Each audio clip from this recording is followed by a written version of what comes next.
This was a juggling act, ladies and gentlemen, because I had to go through the Channel 9 switchboard to get Eliza and Liberty to talk to them about their podcast, which I really want to do because it's a fascinating name. Am I talking to both of you or just Eliza? Both of us. Lucky you. Oh, wow, on the same phone. How are you doing that? Together. How are you doing that? We live together, so we're currently spending about 99% of our time together, which is interesting. And share the telephone as well. Yeah. Well, it works. I heard you talking about this podcast of yours. People are going to remember you both from the block, aren't they? Well, I mean, it was a little while ago now, end of last year, so they might have forgotten us. But I don't think so. We are just exploring every opportunity that we're lucky enough to have post-block. And, the podcast is one of those opportunities, which is cool. Well, take me back and tell me about yourselves. You're Adelaide girls, aren't you? We are. We're both Adelaide girls. We grew up there, but both moved to Melbourne when we were about sort of 23, 24. So we've both been here for quite a long time. So even though Adelaide is still home, we've lived in Melbourne for a long time. And we love it here, and we somehow got ourselves onto the block, which is, we never thought anything like that would happen to us in our lives, but it was an incredible opportunity for us. Much to our family's horror, they were not looking forward to us being on a reality show, but all our family are still based in Adelaide, so we get back there quite a lot. Is your dad a doctor? He is, a GP. Poor guy. He's an academic, and we certainly are not. So what were you doing before you got the show business bug?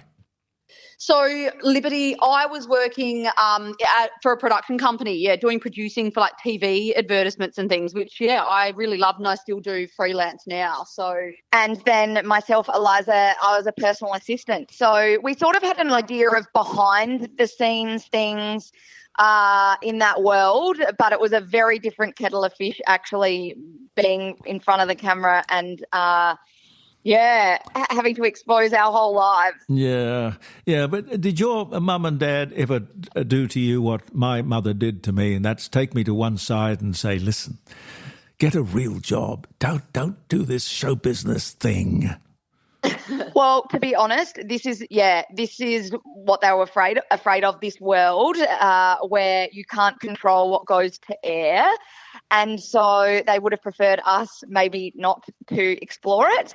But having said that, I think our experience was quite positive. So they're very supportive. They just want us to be happy, They didn't want to put ourselves out there to be trolled or whatever. So they were more worried about protecting us, Yes. So they're happy now, but they were cautious with us going into it, that's for sure. I think they pictured Married at First Sight. It definitely wasn't, unfortunately. We got no action on the block, but we built a house. You built a house, but you didn't get any action. No, we're both still looking for husbands. Oh, lordy! Are you? What's your ideal husband? Both of you, one at a time. Who are you looking for? Well, it's Eliza speaking. I'm 37, Lib's 35. Beggars can't be choosers at this point. You're just babies. That's terrific. Spring chickens. If we have kids now, we'll be geriatric parents. But anyway. So what? For me, Eliza speaking, I'm a lot more fussy than Lib.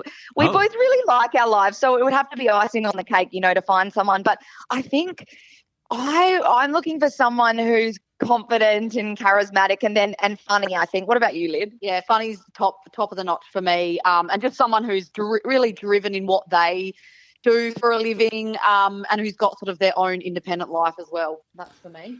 Yeah. So you both treasure your independence? Yes, absolutely, for sure. Yeah. A bit set in our ways now, to be honest. But, no, I think that's a good thing. That's a very good thing. I mean, after all, people don't really know what they want until, they've reached a certain level of maturity. I agree with that. We know exactly what we want now. So, we'll see what happens. Our arms and our DMs are open. Do you see, before we get on to the podcast, do you see another television show for you both? Because you're both beautiful. Why wouldn't you maximise your time in front of the camera?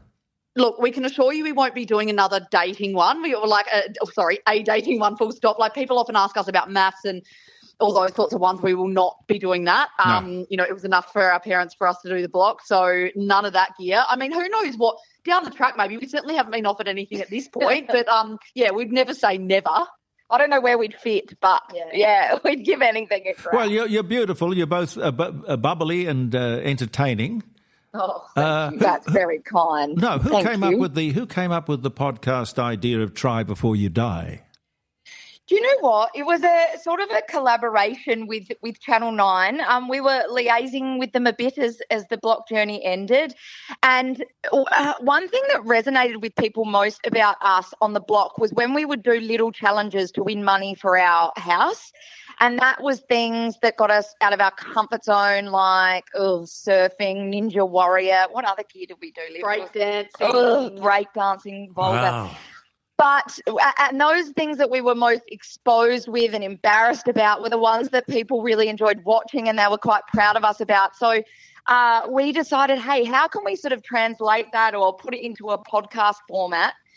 And, that's what we've done, because the main reason we went on the block was to get out of our comfort zone and challenge ourselves and take risks, because we were becoming sort of slob kebab spinsters on the couch. So, that's essentially how the podcast Try Before You Die, it's called, it came about. So, now, is it available on air now, or are you compiling it? No, it is available now. 4 episodes are out. Our 4th one came out yesterday. So, you can go anywhere you get your podcasts and have a listen. So Spotify and Apple and all those things. But, we tried different things, like whether it's speed dating. We're potentially going to do stand-up comedy. We've done erotic novels. We've done life drawing. So there's a whole Hey, back up. Life drawing. This is where you model in the nude.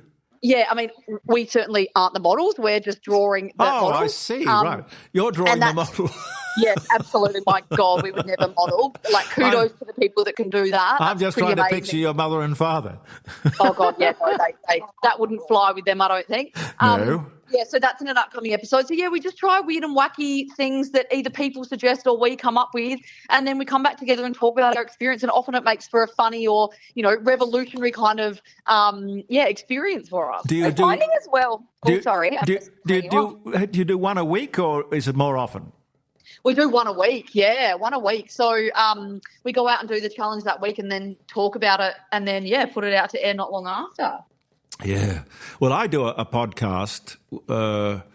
Andy Martin, who's here with me at the moment, he's a brilliant man here in Adelaide, radio man and podcast man, and he takes from my Facebook page, because I do one of these court of public opinion programs every single day.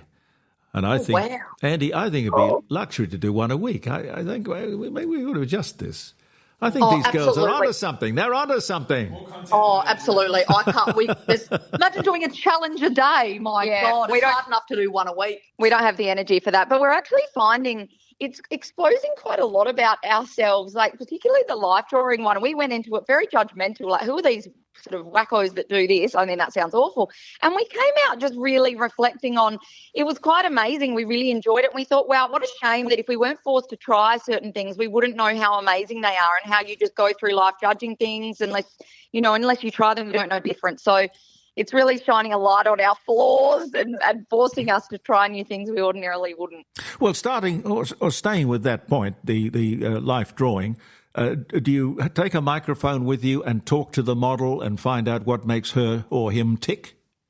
No, do you know what? We didn't do that. We sort of speak a bit about our experience, but I cannot even explain to you how therapeutic and relaxing it was. I didn't look at my phone the whole time. I could have sat there for another 3 hours. And I mean, we'll go into more about it on the podcast when it airs in a couple of weeks. But it was truly. Do you like naked people? Well, yes, it was the most action we'd had in a while, to be honest. But we tend to sort of do it. We don't like to let people know that we're sort of doing it as a podcast experience because we don't want them to act differently or treat us differently. So we don't really record anything or, invade anyone's privacy. We sort of talk about it as we're going into each other, and then we will tend to do a summary as we come out, and then we break it down on the podcast. So we want it to be all very organic, all the experiences. What's been the one that you've enjoyed most so far? Oh, good question. Definitely the life drawing, because that was something we thought that we'd hate. But not the speed dating? Oh, no. we did not. That was not like that. That was not for us. But you know what? We did a lie detector test on each other. We flew someone down, an expert down from Queensland, and we asked each other questions. That was actually quite fun, don't you reckon? It was. We uncovered that we don't dislike each other as much as we thought we would in this lie detector. So that was quite surprising. We thought it would be the opposite. Well, who asked the more searching questions? Do you know what? Liberty asked me the most, full-on questions, things like how many of her friends have I hooked up with? And I'm very honest with her about everything. And how many, by the way? No, well, I don't think I've really. You said none. I said none, and the lie detector believed me. But Lib was asking all these questions she thought I'd been lying to her, my whole life about. But it turns out I'm very open and honest. Boring. But you obviously sound very, very close. Well, here's the weird thing. So, yeah, we lived together. Before the block, we were ships in the night. Lib would be going to the gym at 5 a.m. I'd be coming home at 5 a.m. from a night out. And we could sort of 5 pick and choose. Listen, your mother and father might be listening. Come on. No, I know. Oh, sorry. No, they're aware. But I am trying to grow up a bit at the moment. But, yeah, we could pick and choose where we saw each other. But now we're working, living and socialising together. We have a mutual respect for each other, and we're hard workers. But, oh, golly, we're so different. So we do clash a lot. Yeah, there's a lot of tension in the relationship when we're spending so much time together. So we're just trying to work on how we navigate that relationship when we are having to spend so much time. What star signs are you both? Liberty, I'm a Virgo. Oh. And Eliza here, I'm a Taurus. Ah, I'm a Virgo. Oh, there you go. Yeah, I'm a massive perfectionist. Yes, me too. Yeah, that's a Virgo thing. You only have to look at this table to see how finicky I am. What are Tauruses, really stubborn? That's I think they are. Sure. That's the bull, isn't it? Yeah. Exactly. Yeah. Spot on. So what's on your radar? Obviously the new filming for the block's coming up, so we're eagerly going to watch that and see what happens. Hopefully we make a little guest appearance. We haven't quite got the call up yet, but hopefully we do. But we've just got some fun little collaborations that we're doing with a few brands, obviously continuing our podcast, and hopefully that's a success and we can take that into a second season. I feel like we're filling our time at the moment. Oh, my God, you are. You are. Yeah. So you go to a studio, do you, and record the podcast. How long are they? So they anywhere from sort of 30 to 40 minutes, depending on how interesting I guess it is. And we go to a studio and record. So it's all professional. We've got producers and all that sort of stuff. We're very lucky. But I would have thought that this would have branched off into you guys doing a radio show, because just talking to you, I've been in radio all my life, and I can tell just by talking to you, hearing your voices, you have life, enthusiasm and energy. And all of that translates beautifully into doing a radio program. But maybe you wouldn't want to tie yourself down to doing a 3 or 4 hour show every day of the week. That does sound like a lot more work than we are used to and capable of. But they'll pay you big bucks. They'll pay you big bucks. Well, I mean, no, but we do tend to something we have to work on. We cut it. Well, particularly me, Eliza. I cut Lib off a lot. I don't really let her speak. So that is something that we have to work on, I think, if we do radio. But again, who knows? It's certainly not an offer on the table for us. But you never know. Well, you got to treat everything in this business as an audition, because you just don't know who's listening. With a 10-year contract and a fountain pen poised in his right hand. Exactly. That's very good. Can you advice. send this as an audition out to all the stations in Adelaide, and then we'll move home? Mum and Dad will be so happy. Well, I'd like to buy a radio station, and if I do, I will be the first person on the phone to give you a job offer. Oh, heaven. Excellent. Thank you. We've got my number now. Yeah, I do. I've got your number. Channel 9 were enormously protective of you. They wouldn't give me your number. They said, oh, you have to go through the switchboard, and then we'll make sure it's you, and then we'll transfer you to the girls. So they're looking after you. They've got your interests at heart. Yeah, That's very nice. it's a process. We're happy to sort of give our number out to anyone. We hope more people would ask for our number, to be fair. Yeah. Look, I think you girls are wonderful. Where do you get your ideas for the Try Before You Die episodes? Do you know what? It's a mix of, we have thought of some, our producers have thought of some, and then we have what's called our tryhards. So we put it out to our tryhards, which is our audience, Yeah. And they will tell us on Instagram or any of our social media what they want us to do, which is really cool. So, I mean, some of it, there's just some we just absolutely wouldn't do, like skydiving, for example, would neither of us do. No, don't jump out of a perfectly good aeroplane. No. But yeah, so we just get them from everywhere, which is really cool. And it's also just, I think, a never-ending list, which means, hopefully the podcast could go on forever. Bar watching Netflix, that's the only thing that is in our comfort zone. Everything else is out of our comfort zone. So there's a big long list that makes us uncomfortable that we'll be working through. What's the silliest or the most outrageous thing that you've been tempted to try before you die? Do you know what we've got coming up? What? Something called LARPing, live action role play. So we all meet in a park or something, and you have pretend sword fights and role play. Dress up in medieval costumes with like helmets and swords and all that, and you've got to fully get in character and like fight other people with swords. So Dress ups are good, yeah. Very confronting. It's quite. We're not theatrical people, so I don't know. We sort of our personalities are a bit exaggerated and theatrical, but we aren't good at sort of acting. So I don't know how this works. And I heard a rumor that if you're stabbed at the start, that you just have to lay on the ground until all the fighting finishes, and it's 4 hours long. This thing, so we're going to be having a bit of a snooze, I think.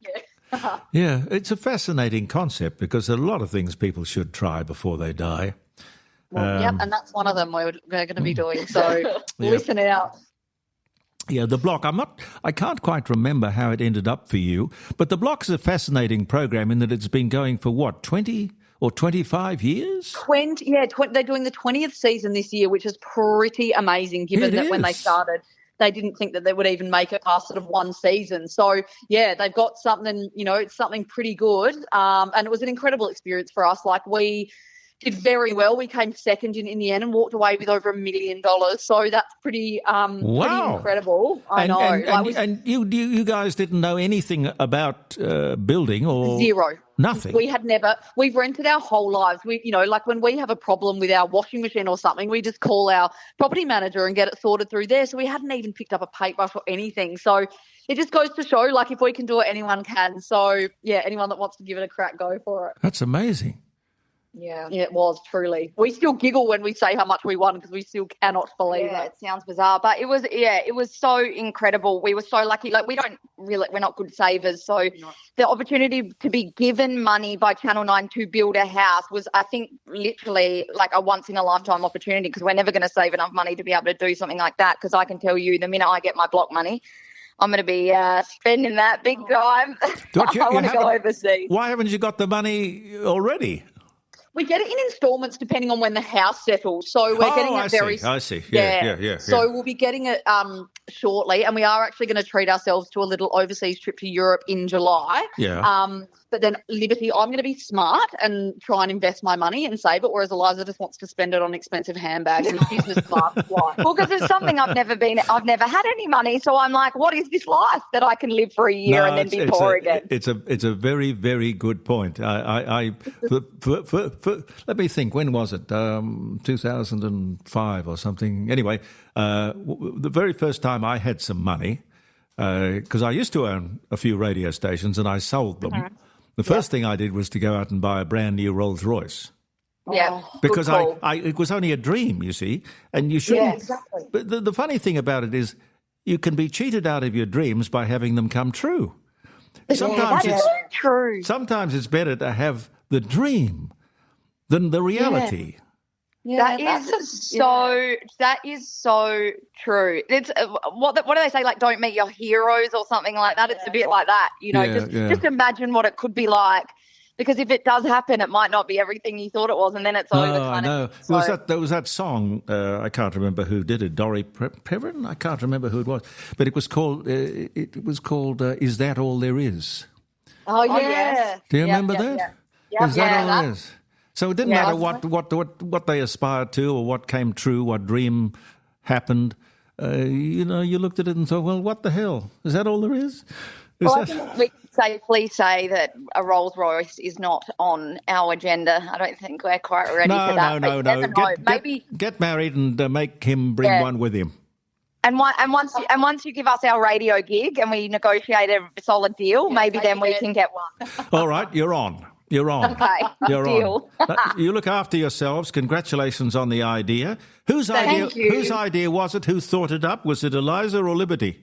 Well, do you know what? We chatted to our producers who got on board and we kind of all came up with it together. I mean, it's not something, Eliza speaking here, it's actually not something I really want to do, hold myself to account and take risks, because it's not natural for me, but it is literally the best thing in the world for us. And it's a continuation of the block. And yeah, I think we were going back into our old ways before we went on the block. So we really want to just keep putting ourselves out there and living out of our comfort zone. So, well, the other thing, of course, is that it can go from a podcast to a television show, or these things have a life and they grow and they evolve. I mean, who knows? Yeah, who knows? That would be amazing. But we're open to anything. I think that's the great thing. Our attitudes now are just being yes women and being open to absolutely anything, whereas we wouldn't have been before. So that's improvement for us. I love you both. And if you stick to it, you see, you'll never work a day in your lives. It'll just be one big happy ball.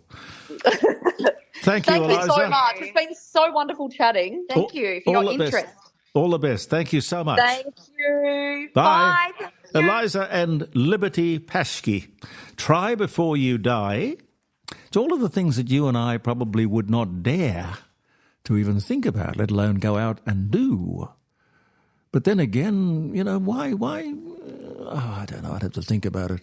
Tempting fate, denying gravity. All of the things that are risky. Risky Business was a movie, I think, from memory. Risky Business. I don't know. The older you get, the less risk you want to take. I suppose that's one of those self or life-preserving instincts that one develops over the years.